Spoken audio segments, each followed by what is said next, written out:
Hi, this is Manjunath Amrutanavar and ನೀವು ನೋಡ್ತಾ ಇದ್ರ ನನ್ನ official YouTube channel. Dear friends, ಇವತ್ತಿನ ತರಗತಿಯಲ್ಲಿ ಎರಡು ಬ್ರೇಕಿಂಗ್ ನ್ಯೂಸ್ ಗಳನ್ನ ನಾನು ನಿಮ್ ಜೊತೆ ಡಿಸ್ಕಸ್ ಮಾಡ್ತಾ ಹೋಗ್ತೀನಿ. ಅದಕ್ಕಿಂತ ಮುಂಚಿತವಾಗಿ ನನ್ನ ಒಂದು ರಿಕ್ವೆಸ್ಟ್ ಏನಂತ ಹೇಳಿದ್ರೆ, ದಯವಿಟ್ಟು ಯಾರೆಲ್ಲ ಚಾನಲ್ಗೆ ಹೊಸದಾಗಿ ವಿಸಿಟ್ ಮಾಡಿದಿರಿ, ದಯವಿಟ್ಟು ಚಾನಲ್ ಅನ್ನ ಸಬ್ಸ್ಕ್ರೈಬ್ ಮಾಡ್ಕೊಳ್ಳಿ, ಬೆಲ್ ಬಟನ್ ಕ್ಲಿಕ್ ಮಾಡಿ, ಅಲ್ಲಿ ಬರ್ತಕ್ಕಂಥ ಆಲ್ ಅನ್ನುವಂತ ಆಪ್ಷನ್ ಅನ್ನು ಸೆಲೆಕ್ಟ್ ಮಾಡಿದ್ರೆ ನಾವು ಮಾಡುವಂತಹ ರೆಗ್ಯುಲರ್ ಕ್ಲಾಸಸ್ ಗಳು ಬಂದು ನಿಮಗೆ ನೋಟಿಫೈ ಆಗ್ತಾ ಇರುತ್ತೆ. ಹಾಗೆ ನಿಮ್ಮ ಎಲ್ಲಾ ಫ್ರೆಂಡ್ಸ್ ಸರ್ಕಲ್ಗೂ ಕೂಡ ಈ ವಿಡಿಯೋನ ಶೇರ್ ಮಾಡಿ. ಟಿ ಆಸ್ಪಿರೆಂಟ್ಸ್ ಏನಿದ್ದೀರಿ ಅಂತವರಿಗೂ ಕೂಡ ಇದು ಮೋಸ್ಟ್ ಇಂಪಾರ್ಟೆಂಟ್ ಇನ್ಫಾರ್ಮೇಶನ್ ಆಗಿರುತ್ತೆ. ಆಮೇಲೆ ಇನ್ ಸರ್ವಿಸ್ ಅಲ್ಲಿ ಇರತಕ್ಕಂತಹ ಶಿಕ್ಷಕರಿಗೂ ಕೂಡ ಈ ವಿಡಿಯೋನ ಶೇರ್ ಮಾಡಿ, ಅವರಿಗೂ ಕೂಡ ಇದು ಮೋಸ್ಟ್ ಇಂಪಾರ್ಟೆಂಟ್ ಆಗಿರತಕ್ಕಂತಹ ವಿಷಯ ಆಗಿರುತ್ತೆ. ಸೊ ನಿಮಗೆ ಏನಾದರೂ ಡೌಟ್ಗಳಿದ್ರೆ ವಿಡಿಯೋನ ಪೂರ್ತಿಯಾಗಿ ಎಲ್ಲೂ ಸ್ಕಿಪ್ ಮಾಡಿದ್ರೆ ಪೂರ್ತಿಯಾಗಿ ಎಂಡ್ ವರ್ಗೂ ನೋಡಿದಾದ್ಮೇಲೆ ನಿಮಗೆ ಏನಾದರೂ ಡೌಟ್ಗಳಿದ್ರೆ ನಿಮ್ಮ ಡೌಟ್ಗಳನ್ನ ಕಮೆಂಟ್ ಬಾಕ್ಸ್ ಅಲ್ಲಿ ಡ್ರಾಪ್ ಮಾಡಿ, ಅದಕ್ಕೆ ಸಾಧ್ಯವಾದಷ್ಟು ಆನ್ಸರ್ ಅನ್ನು ಕೊಡುವಂತ ಪ್ರಯತ್ನವನ್ನು ಕೂಡ ನಾವು ಮಾಡ್ತಾ ಇದ್ದೀವಿ. ಹಾಗೆ ವಿಡಿಯೋ ಲೈಕ್ ಮಾಡೋದನ್ನ ಮರಿಬೇಡಿ. ಸೊ ನಾನು ಹೇಳಿದೆ ಎರಡು ಬ್ರೇಕಿಂಗ್ ನ್ಯೂಸ್ ಗಳು ಅಂತ ಹೇಳಿ. ಒಂದು ಟಿ ಅನ್ನ ಬರೀಲಿಕ್ಕೆ ರೆಡಿ ಆಗಿರ್ತಕ್ಕಂಥ ಆಸ್ಪಿರೆಂಟ್ಸ್ ಇದರಿ ಅಂತವರಿಗೆ ಆದ್ರೆ, ಇನ್ನೊಂದು ಇನ್ ಸರ್ವಿಸ್ ಅಲ್ಲಿ ಇರ್ತಕ್ಕಂತಹ ಶಿಕ್ಷಕರಿಗೆ ಇದು ಗುಡ್ ನ್ಯೂಸ್ ಅಂತ ಹೇಳ್ಬೋದು. ಹಂಗ ನೋಡಿದ್ರೆ ಒಂದಷ್ಟು ಜನ ಇದನ್ನ ಇದಕ್ಕೆ ವಿರೋಧ ವ್ಯಕ್ತಪಡಿಸ್ತಾ ಇದ್ದಾರೆ, ಒಂದಷ್ಟು ಜನ ಇದನ್ನ ಸಂಭ್ರಮವಾಗಿ ಆಚರಣೆಯನ್ನ ಮಾಡ್ತಾ ಇದ್ದಾರೆ. ಸೊ ಪರ ಮತ್ತು ವಿರೋಧ, ಯಾವುದೇ ನೋಟಿಫಿಕೇಶನ್ ಬರಲಿ ಅಥವಾ ಯಾವುದೇ ವಿಷಯ ಬರಲಿ, ಇಲಾಖೆಯಿಂದ ಯಾವುದೇ ಮಾಹಿತಿ ಬಂದರೂ ಕೂಡ ಅದಕ್ಕೆ ಪರ ಮತ್ತು ವಿರೋಧ ವ್ಯಕ್ತವಾಗುವುದು ಸಹಜವಾದಂತ ಮಾತು. ಸೊ ಅದೇನೇ ಇದ್ರೂ ಕೂಡ ಒಂದಷ್ಟು ಗುಡ್ ನ್ಯೂಸ್ ಅಂತ ಒಂದ್ ಸ್ವಲ್ಪ ಮಟ್ಟಿಗೆ ನಾವು ಇದನ್ನ ಕನ್ಸಿಡರ್ ಮಾಡಬಹುದು. ಯಾಕಂತ ಹೇಳಿದ್ರೆ, 1ರಿಂದ 5ನೇ ತರಗತಿಗೆ ಬೋಧನೆ ಮಾಡುವಂತಹ ಶಿಕ್ಷಕರಿಗೆ ಟಿಇಟಿಯಿಂದ ವಿನಾಯಿತಿಯನ್ನ ಕೊಡ್ಲಿಕ್ಕೆ ಸಚಿವ ಸಂಪುಟದಲ್ಲಿ ಏನ್ ಮಾಡಿದ್ದಾರೆ, ತೀರ್ಮಾನವನ್ನು ಮಾಡಿದ್ದಾರೆ. ಅಂದ್ರೆ ನಿನ್ನೆ ದಿನ ಗುರುವಾರ ದಿನ ನಡೆದಂತಹ ಸಚಿವ ಸಂಪುಟದಲ್ಲಿ 1ರಿಂದ 5ನೇ ತರಗತಿಗೆ ಬೋಧನೆ ಮಾಡುವಂತಹ ಶಿಕ್ಷಕರು ಏನಿದ್ರು ಅವರಿಗೆ ಟಿಇಟಿ ಕಡ್ಡಾಯ ಏನ್ ಮಾಡಿತ್ತು, ಸುಪ್ರೀಂ ಕೋರ್ಟ್ ಆರ್ಡರ್ ಮಾಡಿತ್ತು. ಎಲ್ಲಾ ಶಿಕ್ಷಕರಿಗೂ ಕೂಡ ಟಿಇಟಿ ಅನ್ನೋದು ಮ್ಯಾಂಡೇಟರಿ. ಆಮೇಲೆ ಯಾರು ಟಿಇಟಿಯನ್ನ ಪಾಸ್ ಮಾಡ್ಕೊಳ್ಳೋದು ಅಂತವರು ವಾಲಂಟರಿ ಆಗಿ ರಿಟೈರ್ಮೆಂಟ್ ತಗೋಬೇಕು ಅಂತ ಹೇಳಿ ಅನೌನ್ಸ್ ಮಾಡಿತ್ತು. ಸೊ ಇದರಿಂದ ಅವರನ್ನ ರಕ್ಷಣೆ ಮಾಡ್ಲಿಕ್ಕೋಸ್ಕರ ನಿನ್ನೆ ದಿನ ನಡೆದಂತಹ ಸಚಿವ ಸಂಪುಟದಲ್ಲಿ ಕರ್ನಾಟಕ, ಈ ಎಂಟೈರ್ ಭಾರತದಲ್ಲೇ ಮೊಟ್ಟ ಮೊದಲಿಗೆ ಕರ್ನಾಟಕ ರಾಜ್ಯ ಸಡಲಿಕೆಯನ್ನ ಕೊಟ್ಟಿರುವಂತಹ ರಾಜ್ಯವಾಗಿದೆ. ಇದು ಒಂದು ಹೊಸ ಮೈಲುಗಲ್ಲು, ಈ ಸರ್ಕಾರದ ಹೊಸ ಮೈಲುಗಲ್ಲು ಅಂತಾನೆ ಹೇಳ್ಬೋದು ಇದನ್ನ. ಸೊ ಇಡೀ ಭಾರತದಲ್ಲಿ ಟಿಇಟಿಯಿಂದ ಶಿಕ್ಷಕರಿಗೆ ವಿನಾಯಿತಿಯನ್ನು ನೀಡಿರ್ತಕ್ಕಂತಹ ಅಥವಾ ಸಡಿಲಗೊಳಿಸಿರ್ತಕ್ಕಂತಹ ರಾಜ್ಯ ಯಾವ್ದಾದ್ರು ಇದೆ ಅಂತ ಹೇಳಿದ್ರೆ ಅದು ಕರ್ನಾಟಕ.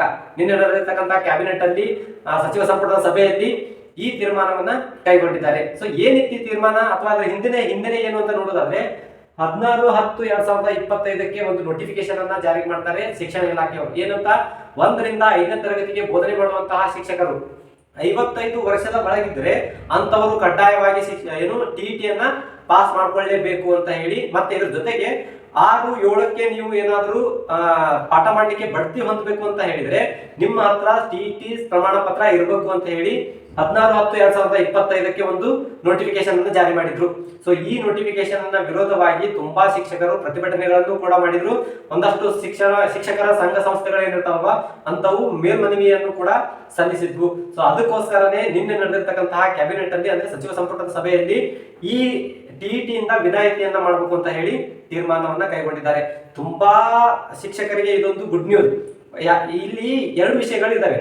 ಒಂದು, ಇದಕ್ಕೆ ಪರವಾಗಿಯೂ ಕೂಡ ಒಂದಷ್ಟು ವಿಷಯಗಳನ್ನ ವ್ಯಕ್ತಪಡಿಸ್ತಾ ಇದ್ದಾರೆ, ವಿರೋಧವಾಗಿಯೂ ಕೂಡ ಒಂದಷ್ಟು ವಿಷಯಗಳನ್ನ ವ್ಯಕ್ತಪಡಿಸ್ತಾ ಇದ್ದಾರೆ. ಸೊ ಪರ ಅಂತ ನೋಡಿದಾಗ ಕಾರ್ಯನಿರತರಾಗಿರ್ತಕ್ಕಂಥ ಶಿಕ್ಷಕರು, ಅಂದ್ರೆ 55 ವರ್ಷದ ಒಳಗಿನ ಶಿಕ್ಷಕರಿಗೆ ಇದು ಗುಡ್ ನ್ಯೂಸ್. ಒಂಥರ ಒಳ್ಳೇದೇ ಇದು. ಯಾಕಂದ್ರೆ 50 ವರ್ಷ ಆಗಿರುತ್ತೆ ಆ ವ್ಯಕ್ತಿಗೆ, 50 ವರ್ಷ ಆಗಿರುತ್ತೆ, ಒಂದು 20-25 ವರ್ಷದಿಂದ ಟೀಚಿಂಗ್ ಎಕ್ಸ್ಪೀರಿಯನ್ಸ್ ಇರುತ್ತೆ. ಅಂತವರಿಗೆ ನಾವು ಟಿಇಟಿಯನ್ನ ಬರೆದು ನೀವು ಪಾಸ್ ಮಾಡಲೇಬೇಕು, ಇಲ್ಲಾಂದ್ರೆ ವಾಲಂಟರಿ ಆಗಿ ರಿಟೈರ್ಮೆಂಟ್ ಅನ್ನ ತಗೊಳ್ಳಿ ಅನ್ನೋದು ತುಂಬಾ ಅವಮಾನಕರವಾದಂತಹ ಸಂಗತಿಯಾಗಿತ್ತು. ಆದ್ರೆ ಇನ್ನೊಂದು ವಿರೋಧ ಯಾಕೆ ವ್ಯಕ್ತ ಆಗ್ತಾ ಇದೆ ಅಂತ ನೋಡಿದ್ರೆ, ಶಿಕ್ಷಣ ಗುಣಮಟ್ಟವು ಕಡಿಮೆ ಆಗಲಿಕ್ಕೆ ಇದೊಂದು ಕಾರಣ. ಯಾಕಂದ್ರೆ ಎಷ್ಟೋ ಶಿಕ್ಷಕರಿಗೆ ಸರಿಯಾಗಿ ಪಾಠ ಮಾಡಕ್ ಬರ್ತಾ ಇಲ್ಲ, ನಾಲೆಜ್ ಏನೋ ಇಲ್ಲ, ತುಂಬಾ ನಾಲೆಜ್ ಅನ್ನ ಪಡ್ಕೊಳ್ದೇ ಇರುವಂತಹ ಶಿಕ್ಷಕರು ಇದ್ದಾರೆ, ಸರಿಯಾಗಿ ಪಾಠ ಮಾಡಕ್ ಬರ್ದೇ ಇರ್ತಕ್ಕಂತಹ ಶಿಕ್ಷಕರು ಇದ್ದಾರೆ. ಅಂತವರನ್ನ ಹುಡುಕ್ಬೇಕು ಅಂತ ಹೇಳಿದ್ರೆ ಈ ಟಿಇಟಿಯನ್ನ ಮ್ಯಾಂಡೇಟರಿ ಮಾಡಬೇಕಾಗಿತ್ತು ಅಂತ ಹೇಳಿ ಒಂದಷ್ಟು ಜನ ವಿರೋಧವನ್ನ ವ್ಯಕ್ತಪಡಿಸ್ತಾ ಇದ್ದಾರೆ. ಸೊ ಅದೇನೇ ಇರಲಿ, ಶಿಕ್ಷಕರಲ್ಲಿ ಏನು ಈಗ ಇನ್ ಸರ್ವಿಸ್ ಅಲ್ಲಿ ಇರ್ತಕ್ಕಂಥ ಶಿಕ್ಷಕರು ಇದಾರಲ್ವಾ ಅವರಲ್ಲಿ ಇದು ಸಂಭ್ರಮದ ಆಚರಣೆಯನ್ನ ವ್ಯಕ್ತಪಡಿಸ್ತಾ ಇದೆ. ಸೊ ಹಂಗ ನೋಡಿದ್ರೆ ಗೌರ್ಮೆಂಟ್ ಅಲ್ಲಿ ಅಪಾಯಿಂಟ್ ಆಗುವಂತ ಸಂದರ್ಭದಲ್ಲಿ ಒಂದಷ್ಟು ನಿಯಮಗಳಿರ್ತವೆ. ಏನಂತ, ಒಂದು ಸಾರಿ ಗೌರ್ಮೆಂಟ್ ಅಲ್ಲಿ, ಅಂದ್ರೆ ಸರ್ಕಾರಿ ಹುದ್ದೆಗೆ ಆಯ್ಕೆ ಆಗಿ ತನ್ನ ಪ್ರೊಬೇಷನರಿ ಪೀರಿಯಡ್ ಅನ್ನ ಕಂಪ್ಲೀಟ್ ಮಾಡಿದ ಮೇಲೆ ಯಾವುದೇ ಹೊಸ ನಿಯಮಗಳನ್ನ ಜಾರಿಗೆ ತಗೊಂಬಂದು ಅವರನ್ನ ಕೆಲಸದಿಂದ ವಜಾ ಮಾಡೋ ಹಾಗಿಲ್ಲ ಅಂತ ಹೇಳಿ ಒಂದಷ್ಟು ನಿಯಮಗಳಿದಾವೆ. ಸೊ ಅಂತ ನಿಯಮಗಳನ್ನ ನೋಡುವುದಾದ್ರೆ ಇದರಿಂದ ವಿನಾಯಿತಿ ನೀಡಿರುವುದು ತುಂಬಾ ಒಳ್ಳೆಯ ಸಂಗತಿ ಅಂತಾನೆ ಹೇಳ್ಬೋದು. ಸೊ ಇಲ್ಲಿ ಎರಡು ರೀತಿಯಾದಂತದ್ದು ಇದೆ. ಶಿಕ್ಷಣ ಗುಣಮಟ್ಟವನ್ನು ನೋಡಿದಾಗ ಮ್ಯಾಂಡೇಟರಿ ಮಾಡ್ಬೇಕು ಅಂತ ಅನ್ಸುತ್ತೆ, ಬಟ್ ಏಜ್ ಅನ್ನ ಮತ್ತು ಅವರ ಎಕ್ಸ್ಪೀರಿಯನ್ಸ್ ಅನ್ನ ಕನ್ಸಿಡರ್ ಮಾಡಿದಾಗ ಅಂತಹ ಶಿಕ್ಷಕರಿಗೆ ಮ್ಯಾಂಡೇಟರಿ ಮಾಡುವುದು ಅಷ್ಟು ಒಳ್ಳೆಯದಲ್ಲ ಅನ್ಸುತ್ತೆ. ಅಪ್ಕಮಿಂಗ್ ಏನ್ ಟೀಚರ್ಸ್ ಇರ್ತೀರಿ ಅಂತವರಿಗೆ ಇದು ಮ್ಯಾಂಡೇಟರಿ ಆಗಿ ಇರಲಿ ಅನ್ನುವಂಥದ್ದೇ ತುಂಬಾ ಜನರ ಆಶಯ. ಅದೇ ಈಗ ಆಗಿರುವಂತದ್ದು, ಅಂದ್ರೆ ವಿನಾಯಿತಿಯನ್ನ ನೀಡಲಿಕ್ಕೆ ತೀರ್ಮಾನವನ್ನ ಕೈಗೊಂಡಿದ್ದಾರೆ. ಸೊ ಇದೊಂದು ವಿಷಯವಾದ್ರೆ, ಇನ್ನೊಂದು ಬ್ರೇಕಿಂಗ್ ನ್ಯೂಸ್ ಏನಂತ ಹೇಳಿದ್ರೆ, ಇಷ್ಟು ವರ್ಷ ಇಲ್ಲದೆ ಇರುವಂತಹ ಹೊಸ ನಿಯಮ ಟಿಇಟಿ ಬರೀಲಿಕ್ಕೆ ಹೋಗುವಂತಹ ಅಭ್ಯರ್ಥಿಗಳಿಗೆ ಎದುರಾಗಿದೆ.